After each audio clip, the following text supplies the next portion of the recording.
So this is like the base bumper of the later years, but also the sport bumper of the earlier years, whatever bumper it is. And as you can see, I don't have the typical vents. I had made my own here. Looks a little rough up top. I still gotta trim that, but I fashioned my own vents. I got off Amazon, just some thin lattice, like kind of fencing material, and got it on there myself. And I think it looks pretty clean. I like it better than the traditional vents. And I just want to show y'all real quick how I did it, because I've gone through multiple different ways and phases of how to get this on there and installed the best way. It's a little jank, but I think it looks great. And maybe you can find a way to kind of fashion it from your own. As you can see, we got the old method, which was liquid nails. Just kind of literally looks like fucking peanut butter.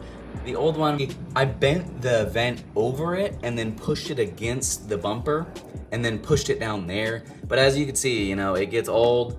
I mean, this is a few months, maybe not even, and with the bend, this breaks. It doesn't sit completely flat.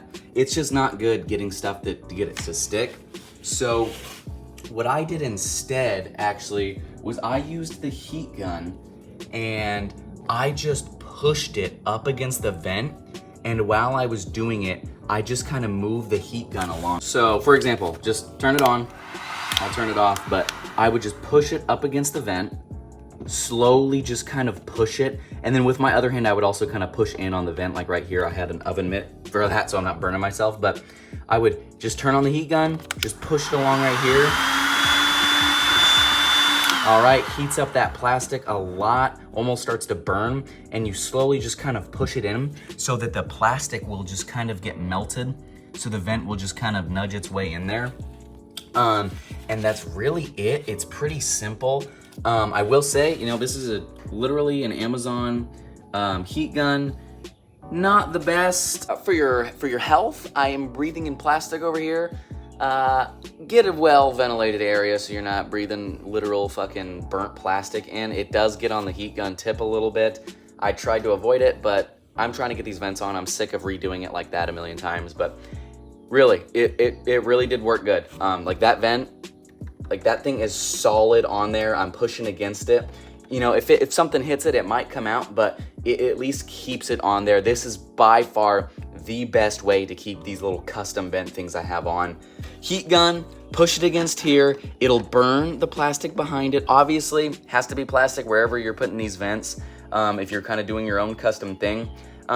If y'all find other ways, let me know, because this was ridiculous. And also what happens every time is if you use something like this, you can kind of see it behind it. Like all of this was hidden for the most part. That was like one of my best, but still, like this has actually proven to be a fantastic way and an easy way to get some DIY vents. So let me know if y'all have a different way that you do it, but this is the easiest way I found. Those things, those are on there. That is the best. I have finally gotten it in. I don't got to worry about it showing this stuff in behind. It's perfectly flush with it. It's not going to get super loose.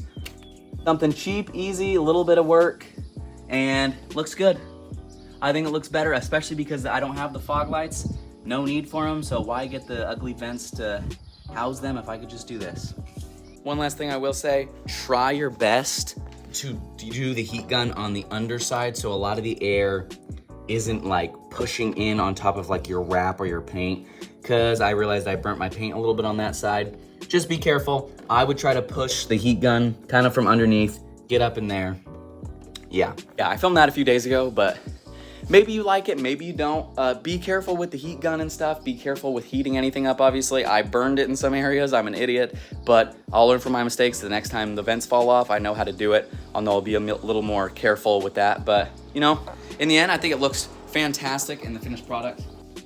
But appreciate y'all watching. Quick video, sorry, a little different. Who knows how many people will actually care about this, but something different to do to your G or any car that has kind of venting like that. Like, subscribe. Got a whole bunch of other videos on the channel of the things I've done to this car. Appreciate y'all watching. Subscribe, like, please. I love you. Bye.